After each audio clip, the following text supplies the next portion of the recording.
Roda de conversas sobre esse tema tão significativo para todas nós, né? O Dia Internacional da Mulher comemorado amanhã. Eu tenho a honra de receber aqui no estúdio duas convidadas especiais que enriquecerão esse nosso bate-papo. A Márcia Guimarães, advogada, presidente da Comissão de Igualdade Racial e do Conselho Municipal de Desenvolvimento da Comunidade Negra de Itajaí, e também uma série de outras coisas, e a artista visual e produtora cultural Mariana Ferretti, que também tem um vasto, extenso currículo. Não dá para a gente falar tudo que essas mulheres representam. Sejam muito bem-vindas, um prazer tê-las aqui, viu? Obrigada, o prazer é todo nosso. Vamos começar, gente, trazendo uma breve reflexão, até a opinião de vocês, né? A visão de vocês. Como é que vocês veem a evolução do papel da mulher na sociedade nos dias de hoje? Fiquem à vontade para dar pitaquinhos, viu? Por favor.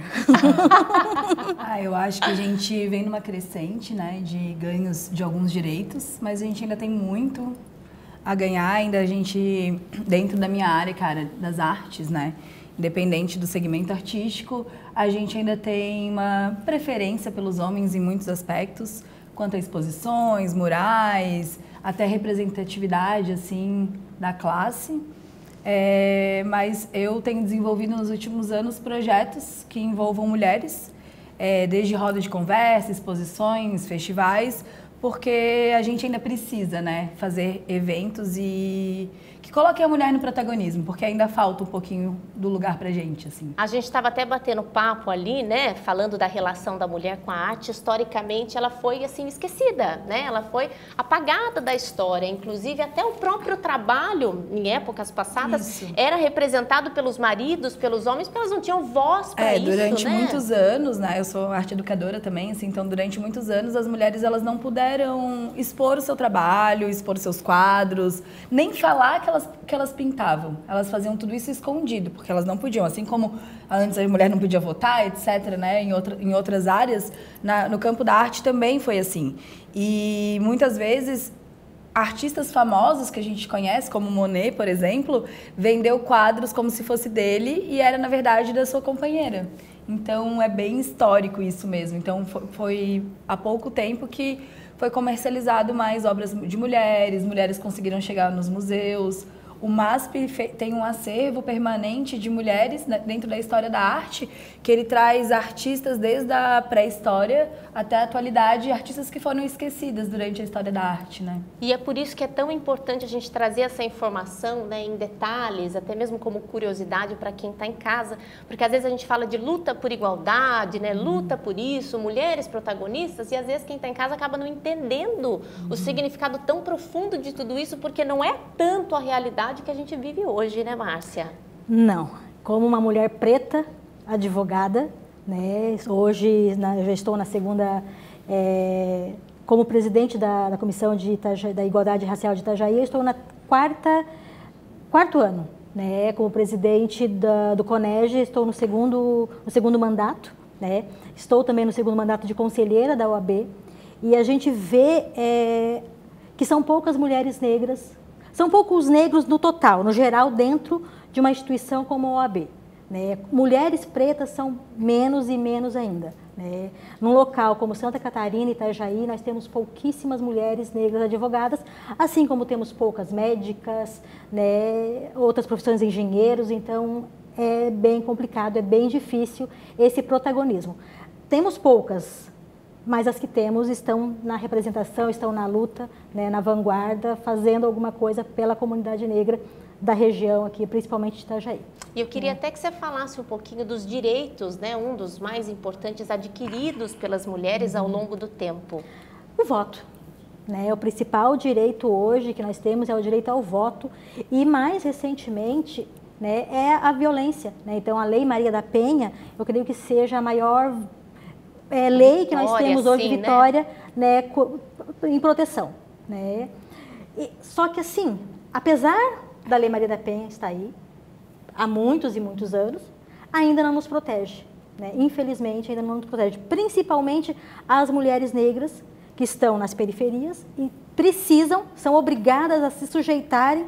Por quê? Porque às vezes não tem outro meio de renda, porque precisa se sujeitar a serviços que elas não conseguem, não dão conta de satisfazer a sua família, né? Então fica bem complicado. Então ela precisa ficar ali embaixo daquele jugo e não, né, no final, acaba no fim que morrem. A gente sabe muito bem disso, qual que é o fim dessas mulheres, infelizmente. Porque infelizmente, né, a sociedade ela acaba marginalizando principalmente as mulheres negras e pobres, que têm que lidar com várias jornadas e com vários desafios. Ou seja, se a gente parar para pensar, não tem igualdade. Né? Não existe. E se a luta já é difícil para uma mulher branca, meu Deus, não se compara, não há como comparar a dificuldade de uma mulher preta e pobre, não é, Márcia? Sim, porque uma pergunta que a gente pode fazer é: para as mulheres brancas saírem para trabalhar e deixar seus filhos em casa, os filhos ficam com quem? Normalmente com uma menina preta. Falo por experiência própria, fui babá desde muito cedo, desde adolescente. Com 16 anos eu estava como empregada doméstica, cuidando de uma casa de pessoas árabes. Então, casas grandes, vocês sabem que árabes têm casas muito grandes. Sim. Então, eu dava conta de uma casa de árabe com 16 anos. Antes disso, eu já tinha sido babá. Né? Então, normalmente, quando uma mulher branca sai para a rua trabalhar, tem uma preta dentro da casa dela. Né? Então, que fora quando chegar outras em violências. casa vai ter, inclusive, outros e N desafios para enfrentar. Com Os certeza. seus filhos que daí Se ficaram o chegar dia em inteiro na casa. creche. Se chegar em casa. É isso aí. Gente, o nosso bate-papo está só começando, as meninas vão continuar aqui, que a gente vai falar mais sobre o papel da mulher na sociedade, né? Tudo isso ao longo do tempo que agregou para que hoje a gente tivesse um pouquinho de protagonismo, né? Daqui a pouquinho o nosso bate-papo continua, elas ficam aqui, sobre os principais desafios que a gente enfrenta nos dias de hoje. Márcia, pegando o gancho do que a gente estava falando no bloco anterior, né? Sobre a questão do protagonismo das mulheres.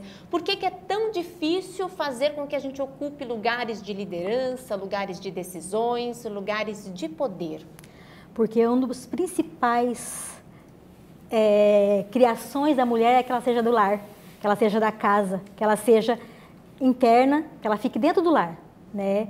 Então, para ela sair da casa, ela precisa ter um suporte. Por quê? Porque ela tem filho, né? Ela tem um marido para dar conta, ela tem uma casa para dar conta, né? Então, para ela fazer esse caminho de sair, ela tem que deixar a casa arrumada, ela tem que deixar os filhos com alimento, ela tem que arrumar a mochila, ela tem que fazer tudo isso. Né? Então, sair é muito difícil. E a mulher, né? que às vezes prioriza, né, a carreira, o trabalho, às vezes nem durante a vida inteira, mas durante um período da sua vida, ela é muito julgada, né? É aquela velha história, né? Se encontra um pai num barzinho, tá tudo bem. Encontra a mãe, Meu Deus! pô, onde é que tá o filho, né? E existe ainda muito isso, assim, né? Então, eu sou uma mulher solteira há alguns anos e trabalho e tenho meu filho, né? Eu tenho um filho que fez 18 anos agora, recentemente. E ele tem o pai dele, ele convive com o pai dele, mas lá em casa somos nós dois. Então, muitas vezes rola bastante esse julgamento, assim, né? Pô, mas daí tu é sozinha? Tu faz como? Né? É bem complicado. Inclusive, no teu trabalho, você costuma, né, protagonizar também outras mulheres e até contar um pouquinho das mulheres, a relação delas com a arte. Sim. Né? E é uma maneira, acho que, de promover algo que, com o tempo, ficou ali esquecido. Conta um pouquinho da tua trajetória. Eu venho da arte e educação, né? Então, estudei muito aquilo que a gente estava falando sobre as mulheres, o apagamento das mulheres dentro da história da arte. E quando eu comecei a desenvolver meus projetos pessoais, obviamente eu faço as minhas exposições, os meus projetos individuais, mas quando eu penso nos projetos coletivos, eu envolvo sempre as mulheres. Então, tanto como eu falei antes, né, como em exposições, estão mostrando imagem ainda, uma exposição coletiva que a gente fez em 2023, que era em 2024, com o tema ancestralidade. Então, eu busquei mulheres de Itajaí, da região. E eu gosto também, nos meus projetos, de mesclar um pouco essas mulheres, né? Mulheres com uma trajetória ampla, vasta, que já tem um currículo, e pessoas que estão começando, de idades diferentes, de classes sociais diferentes, que venham de lugares diferentes. Porque eu acho que essa mistura, essa troca entre a gente é muito rica e a gente só cresce. quando a gente tem essa diversidade entre os grupos, assim, né? Inclusive, Mariana, fala pra gente do Alma Festival, que é um evento que tá aí, ó, saindo do Então, forno. semana que vem, no dia 14 de março, eu vou fazer meu primeiro festival. Já participei de outros, mas esse foi eu idealizei sozinha, assim. Ele foi aprovado por um edital municipal, que é de fomento federal, que é a PNAB. E ele vai contar com um bate-papo, que chama Papo de Alma, que é um projeto que eu já venho desenvolvendo também, que vem a Maria Villani. A Maria Villani, ela é mãe do rapper criolo, e ela é uma ativista tanto na área da arte quanto na área cultural e social. Ela é embaixadora do prêmio LED de Educação, né, do último ano. Já faz o convite, Mariana. E é dia 14, participar. começa às 14 horas. Vai ter oficina, que tem inscrições abertas, ainda temos algumas vagas. Vai ter música, inclusive uma das nossas convidadas tem uma surpresinha daqui a pouco por aí. Isso aí, Elisa, daqui vai a pouquinho. ter dançarinas, poetisas. Vai ser um evento protagonizado por mulheres, mas todos são bem-vindos a participar. Vai acontecer, vou falar de novo o dia e o horário. Isso. Dia 14 de março, no Céu das Artes, no São Vicente, a partir das 14 horas. O evento vai até às 22 horas e é aberto ao público com toda a programação gratuita. Perfeito. Ele entrou na programação do município também, em alusão ao Dia da Mulher. E tem mais uma pauta super importante que entra agora, né, Márcia? Sim, na realidade essa é uma pauta nacional, tá? Que o 8M nacional pegou essa pauta, que é a pauta da Sônia Livre. Para quem não sabe, a Sônia é uma empregada doméstica que trabalha na casa de um desembargador aqui de Santa Catarina e que foi considerada que ela estava trabalhando em análogo à escravidão. Olha. Então, teve um processo, ela foi retirada de casa, da casa desse desembargador, só que, por incrível que pareça, né, como ela é uma mulher negra, surda, analfabeta, sem qualquer conhecimento, ela foi devolvida para o antigo patrão. Meu Deus. Sim. Então, uma pauta em alta com evento, inclusive, amanhã, né? Sim, amanhã teremos um evento em todo o Brasil, né, que pede Sônia Livre. E aqui em Itajaí, o evento vai acontecer, essa caminhada vai acontecer na Arcílio Luz, tá? Meninas, na parte da manhã. Muito obrigada pela participação, foi um prazer recebê-las. Com certeza vocês voltam mais vezes para a gente continuar esse bate-papo em outras oportunidades, viu? Muito obrigada.